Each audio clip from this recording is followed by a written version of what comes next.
এক জীবনে এত জ্বালা সহে না। বিয়ে করার সময় মনে ছিল না জ্বালা তো কেবল শুরু। এই পৃথিবী আর তো ভালো লাগে না। তুমি পৃথিবী ছেড়ে গেলেও তোমার সাথে সাথে আমি যাবো সোনা। সালা ये दुख का खत्म नहीं होता बे। স্বামী আর স্ত্রী হলো একটা গাড়ির দুটো চাকা।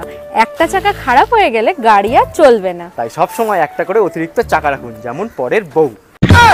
কি বললি তুই? তুই আজকে বাড়ি চল, তোর হচ্ছে। চল। ভাইজান আপনাদের ঘরে চিনি আছে? আমার এক কাপ চিনি দিবেন? আরে ভাবি, চিনি আজকেই শেষ হয়ে গেছে। মধু আছে, মধু দিয়ে দেই? না ভাইজান, মধু খাই না। মধু তো মৌমাছির মুখ থেকে বের হয় তাই। ও আচ্ছা, এর জন্যই আপনারা প্রতিদিন ডিম খাইতে দেখি।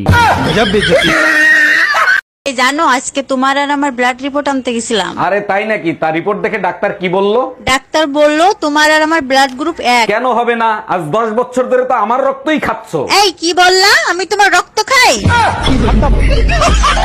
ভাইজান, আপনার তো টেনশন, প্রেসার, সুগার কিছুই নাই, এটা কেমনে সম্ভব? এক জরিপে জানা গেছে বউয়ের সাথে কথা বললে টেনশন, প্রেসার, সুগার 90% কম হয়। তাহলে তো বলবো ভাবি অনেক লাকি আপনার জন্য। জি না, বউটা অন্যের হতে হবে। নিজের বউ হলে উল্টো হতে পারে। Bye bye tata. ভাবছি রাতে জুতো পরে ঘুমাবো, কারণ স্বপ্নে অনেক জায়গায় যেতে হয় তো। গতকাল রাতেও খালি পায়ে শ্বশুর বাড়ি চলে গিয়েছিলাম।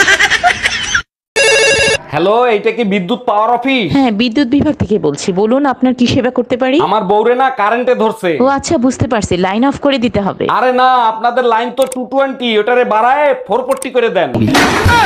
তুমি আমার সাথে কথা বলা বন্ধ করে কি ভাবছো? আমার কিছু যায় আসবে? ওহ কাম অন, আমি আমার নিজের বংশের অর্ধেক মানুষের সাথে কথা বলি না।